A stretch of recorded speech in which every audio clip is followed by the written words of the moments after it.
things down. Number 1. When is the last day of class?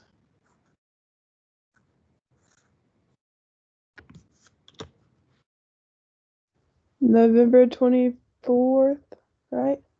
The 24th or 25th? I thought it was the 24th. Let's go look at our academic calendar that I sent y'all the first day of class.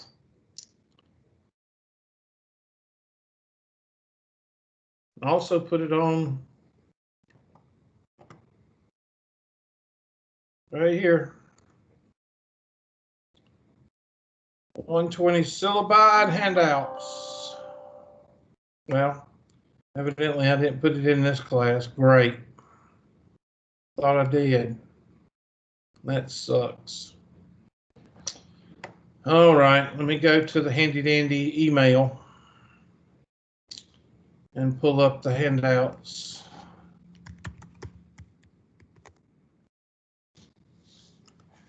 Oh my God.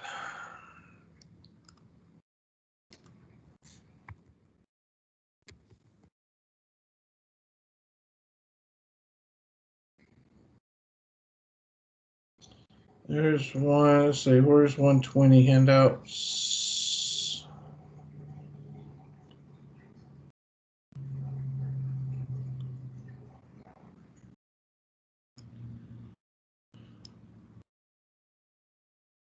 I know I sent y'all some handouts. Oh well, 109 is the same.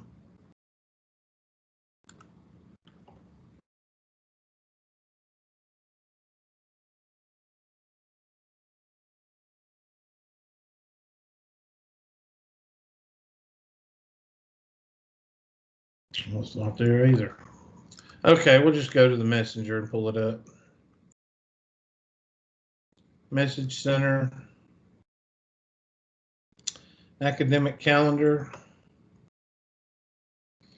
This is 2020 fall. I hate when they put, why do they put all these? I ain't gonna say nothing. We are in fall, right? You are correct. Last day of class is Tuesday, November 24th. Tuesday, November 24th. So this class, last day, is when? 23rd. 23rd. Monday. Why did I tell y'all that? Because I'll get several emails Tuesday morning asking if y'all meet for class. Monday, the 23rd. On Monday, the 23rd,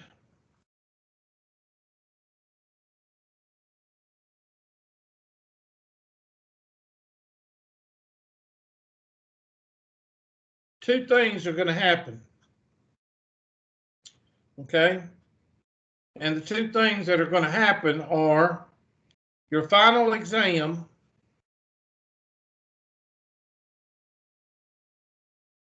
and last test will start. Everybody with me?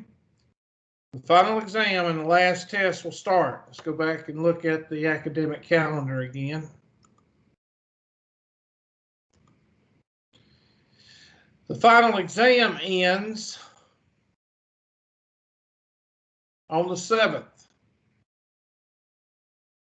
So that means that the last test and the final exam will end midnight on December 7th. Does everybody understand that? Yes. Your homework will also terminate on 11/23.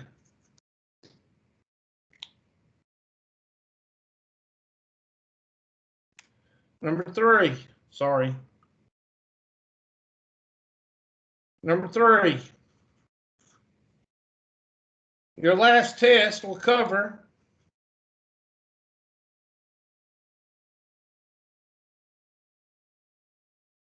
whatever material I cover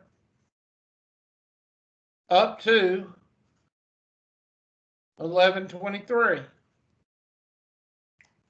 So if I cover up to 9.2, then your test will be 8.1, 8.2, 9.1, and 9.2. If I only get to 9.1, then your last test will cover up to 9.1. 4, final exam.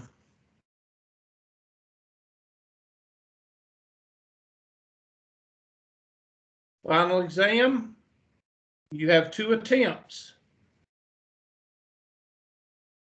I take the higher of the 2, just like I've been doing all semester. Usually 25 to 33 questions. Usually I pick those 2 on all my tests because that way it's no bonus questions. These are all math questions. It covers all the old tests. So if you want to go back and look at your old tests, you go through the grade book and review. I don't know how to spell review. Okay? One of those IE words. I always get them wrong.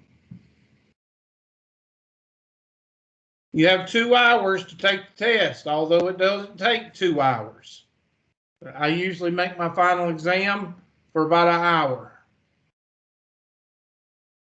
2 attempts, and you have until December 7th from November 23rd to December 7th to take the test and the last test, which will cover whatever we cover up until the last day of class. Oh, number 5, and this is in red. If it's in red, that means you might want to highlight it. I don't have a red pen anymore. All my red pens are about shot. Number 5, if you see something funny,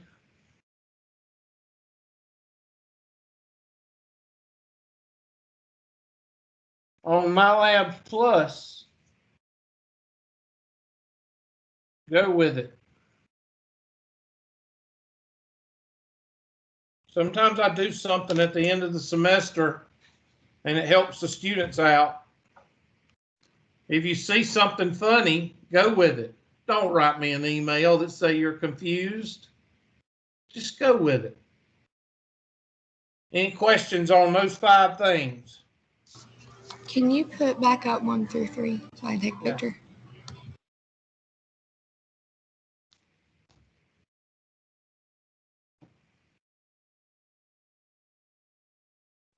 Thank you.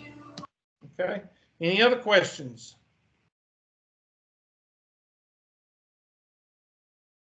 What about our math project? Oh, God, I knew someone was going to ask about that. I guess I'll have to check to see when they're going to turn it in. What I'll do is I will make me a folder in my computer, and I will take those on a certain day. You'll email them to me as an attachment. Everybody got that? And I need you to put on the subject line 12024 project. But don't send anything right yet. Wait until I get a deadline. Because I don't want to have to fool with those things until I absolutely have to. Okay, just make sure you make it up real pretty, type it up real nice, show some diagrams, show your work. Just make sure it's passable. You know what I mean? And if you don't turn one in, you're going to get a 0. and that's 10% of your grade. So I think I've been pretty lenient with it. I mean, all you got to do is count some gummy bears and draw some graphs and put it in a frequency distribution. I mean, it's not that difficult. And find the mean, median, and mode, range, mid-range, and all that stuff. I mean, it's not that difficult. Okay, so I will give you, let's just make it due on the 23rd. How about that? Is that good enough for you? Let's go ahead and project due by midnight. Okay, let's highlight that. So that way deadheads won't go, oh, I didn't know. Those people irritate the hell out of me. You know the surfer guy on SpongeBob? Ugh, can't stand those kind of people. All right, so make sure you turn that in. Send me an email. Put in the subject line, Math 120-24. Do not put Math 120. I've got 2 Math 120 classes, so please don't do that, okay? Math 120-24 project. Please do not put Math 120, because then I'll have to figure out if you're in Math 120-24, 2029. Okay, any other questions?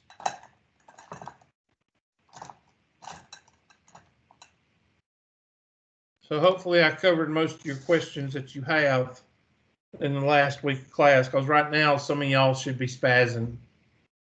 That's when y'all usually spaz, about a week before the last week of class. Okay. Now 8.2. 8.2 is going to be about phat. What the heck is phat? Phat is just p. But in chapter 8, they decided to call it phat. Okay? And there is phat. Now, you're going to be using phat a lot in chapter 9 and 10, if we get that far. So it is a test question. So make sure you know how to find phat. It's real simple. It's usually the smaller number over the larger number. If I have 200 workers,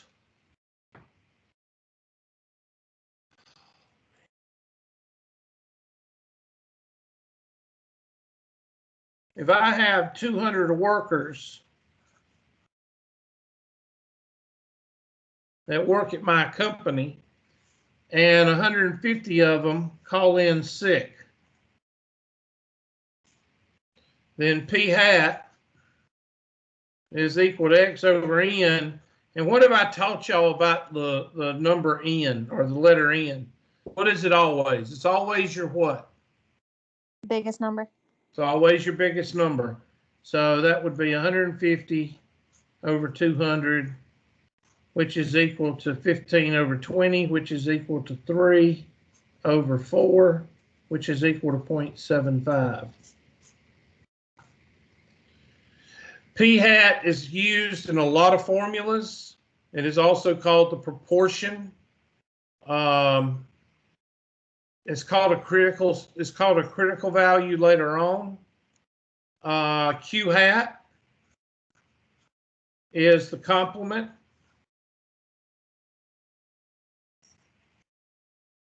of p hat. So what is Q hat? 0.25. You will be using Q hat also. So is this a test question? Yes.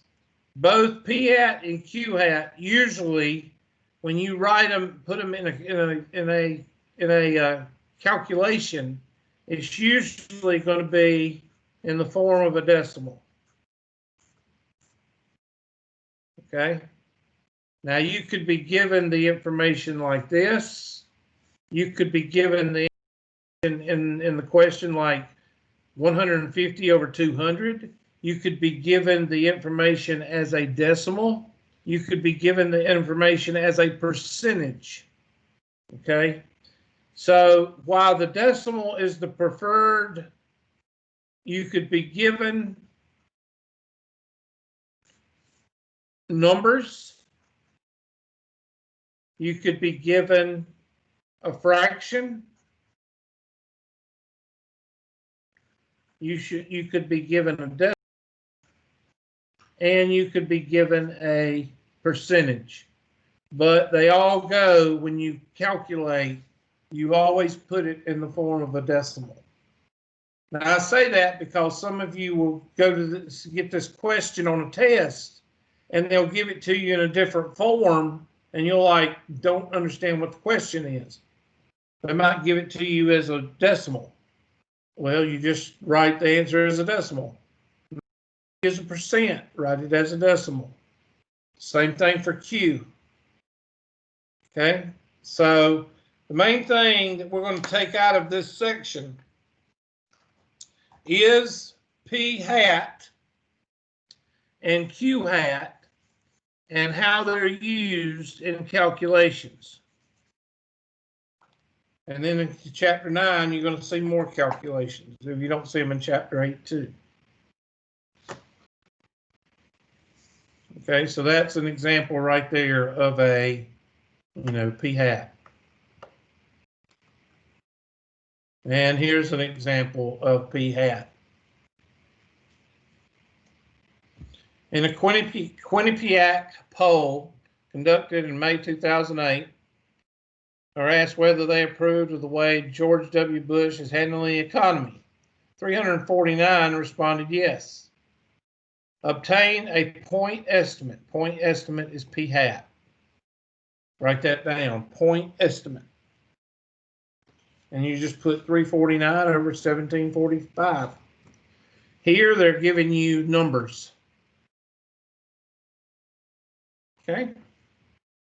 So I'm going to give you a minute. You don't have to write down the whole question, but you can just say, in a poll in 2008, 1745 were polled. George W. Bush handling the economy. 349 responded yes. What is P hat? And that's your answer. And that is an example of them, the problem giving you numbers.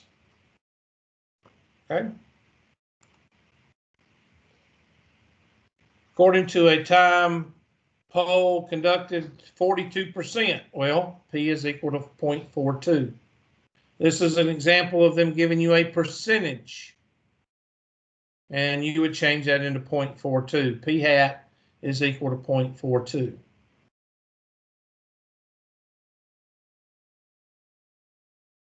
Describe the sampling distribution of the sample proportion for samples of size N.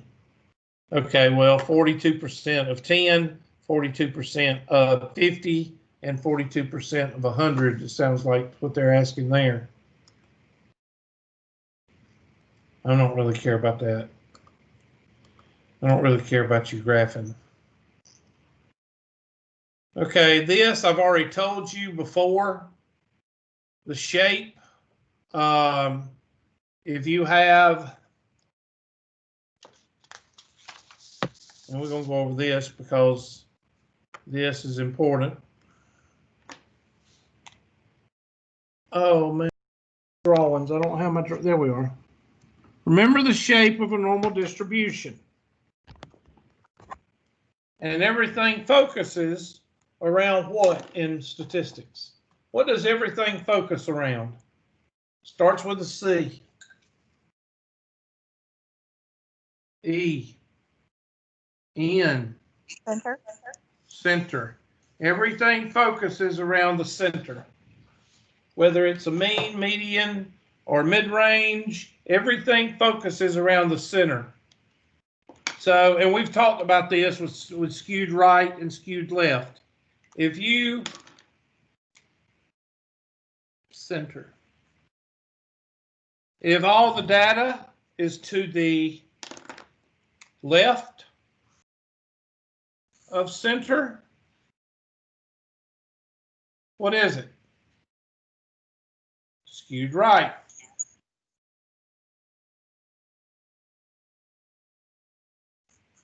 If all the data is to the right of center, skewed left. And everything is determined by looking at the center. Whether it's the median, most of the time it's the mean, but sometimes, like a 5-number summary, it's the median. And sometimes, like a box plot, it's the mid-range. But all statistics focus around the center in some form, some way. Okay, what else they talk about in this slide? Shape, center, spread. And what did I tell you the standard deviation was the first unit? I told you the standard deviation is a 25-cent word for what? Spread. Decreases as the sample size increases. What did I tell you about the large number rule? I told you the large number rule covers your what? Backside. CYA. Why? Because the more numbers you research, the larger the number you research, the larger numbers you research and the larger you survey, the more accurate your data. The more accurate your data, the less spread you have.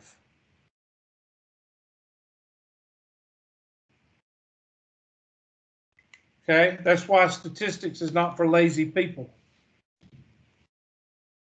The more aggressive you are, the more you go out and do research, the more accurate your data is going to be.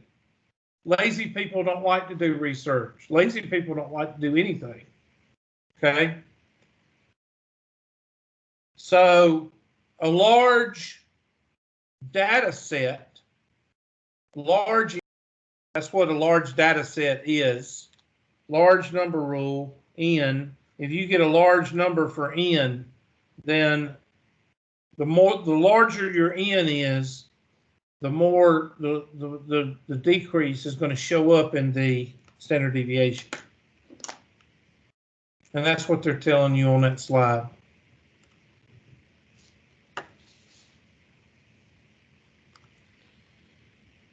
Okay, here is one of your new formulas for your standard deviation of a sample.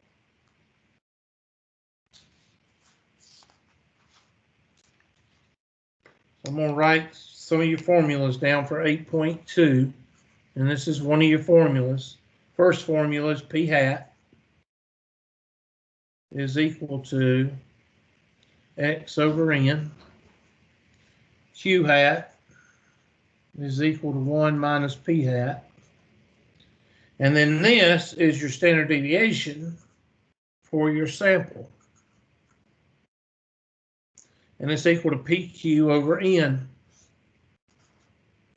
P hat, Q hat over N. Some people say PQ, some people say P hat, Q hat. Okay? Can you change screen so we can see? Oh, I'm just writing them down. It's just, we've already written these down. It's the same one that's on the slide. And I'm going to write or PQ over N. Some people write it P hat, Q hat. Some people write it PQ. Doesn't matter as long as, I mean, they're not going to give you two different P's. I mean, they're going to give you one P or one N, X over N. So it's not a big deal. Okay.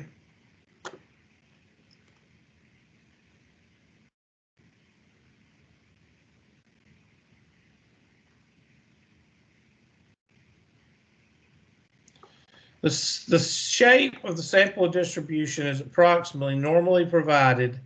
Now you need to write this down. NPQ has got to be greater than 10. That's the red. This is a little test that you do. NPQ is greater than or equal to 10.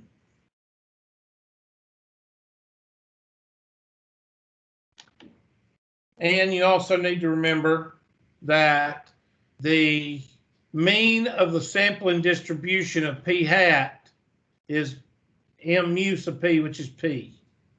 So mu sub p hat is equal to p.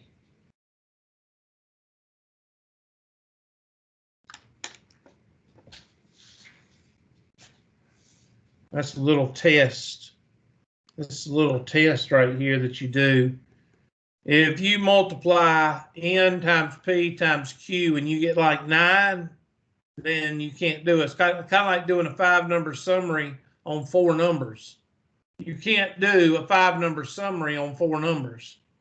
And you can't really do this work unless you've got NPQ is greater than 10.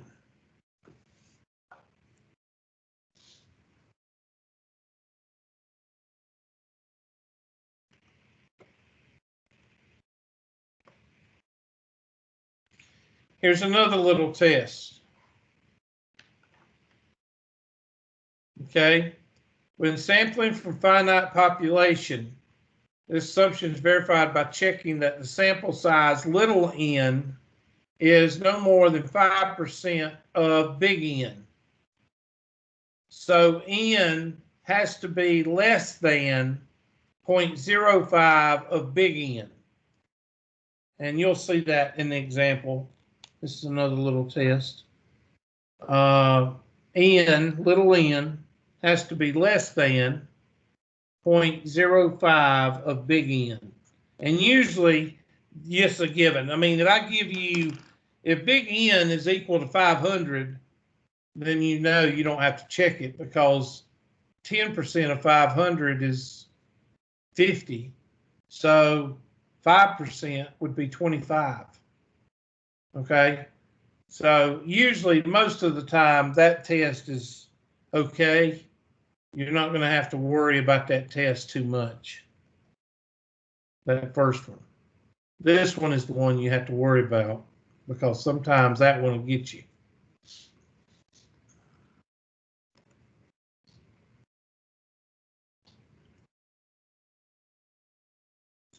And here's an example. You can write this example down. I'll put it big so you can see it. So go ahead and write that down. According to a Time poll in June 2008, 42% of registered voters believe that gay and lesbian couples should be allowed to marry. Suppose that we obtain a simple random sample of 50 voters and determine which voters believe that blah, blah, blah, blah, blah, blah, blah, blah, blah. Describe the sample distribution of the sample proportion, blah, blah, blah, blah, blah. Okay? So the only numbers they give you are 42% of registered voters believe that gay and lesbian. Well, how many registered voters are in America? A lot.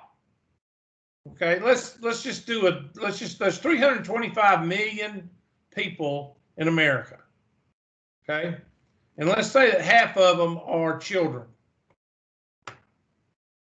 Okay, half of 300 is 150. So 150 million people are grown-ups. Most of those are registered voters. So let's just say 100 million are registered voters.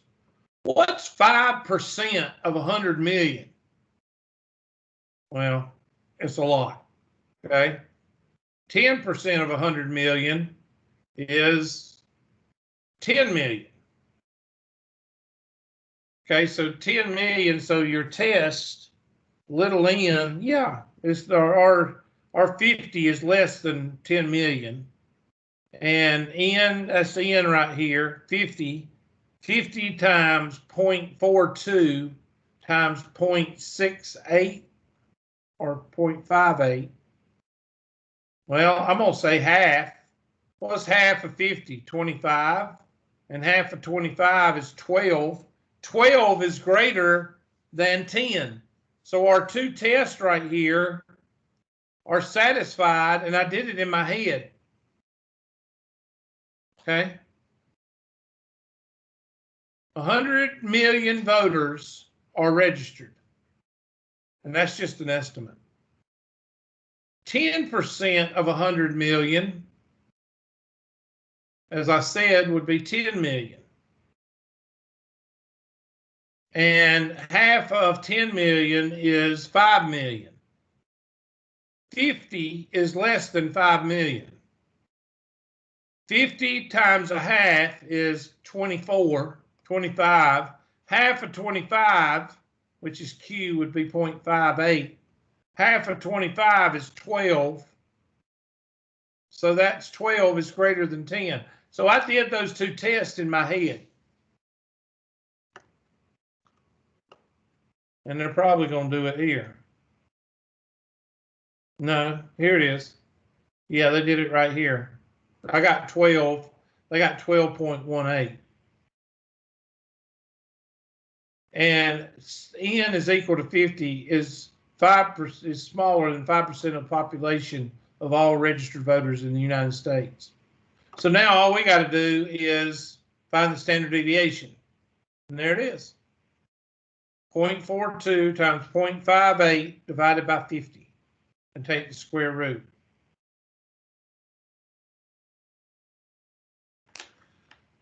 So that's an example right there of how you find the standard deviation. And notice you're not given a bunch of scores. You're just given this information right here. You're given two numbers. You're given 0.42 and 50. You're not given a bunch of test scores like we were doing back in Unit 1.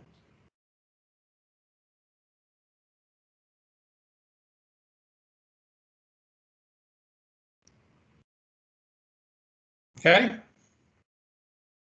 That's the test question right there. Find the standard deviation and do those two tests right there.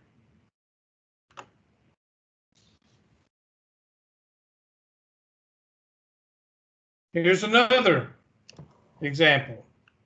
According to the Center of Disease Control and Prevention, 18.8, there's your p hat right there, 18.8 of school-age children 6 to 11 were overweight.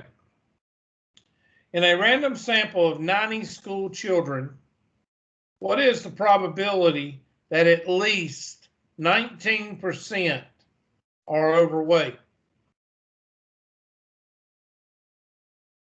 And then B, suppose a random sample of 19 school-age children, blah, blah, blah, blah, results in 24 overweight children.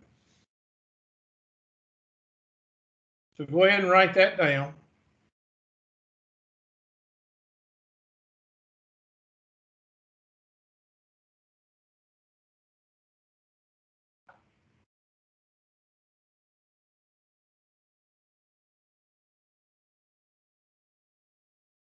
Now, how many children are in the United States? Well, we just said that 150 million could be because the other half is adults. So I'm not even going to worry about the first test because I know that 90 is less than 5% of 150 million.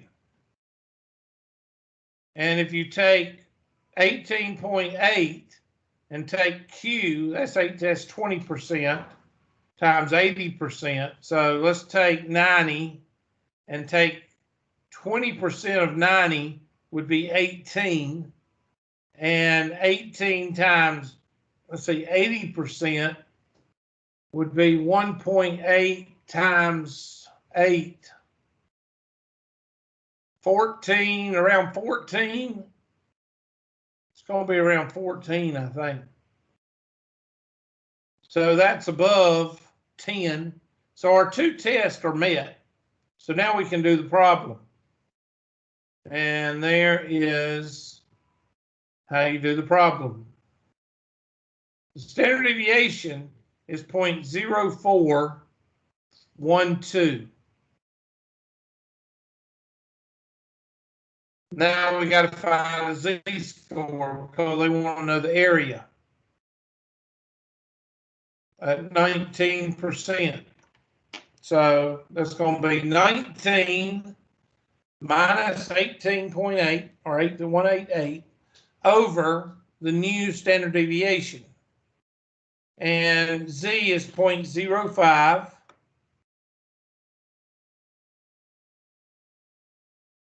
And you punch that in your handy dandy calculator. Wait a minute. Yeah. 0.40485. Yeah, 0.05. I'm thinking z is greater than 0.0. Oh, I know why they did that, because you're not doing a calculator. We would do 0.05 to infinity. And you would punch in these numbers right here if you had a new calculator. So if you have a new calculator, you would just punch these numbers in and find where it's less, at least. That means that the lowest number is 19. So that means everything to the right. Okay? It'd be better if you drew a picture.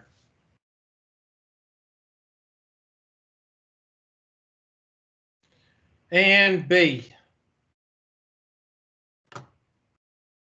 And you're just going to do the same thing there. Once you find that new standard deviation, you just find the z-score.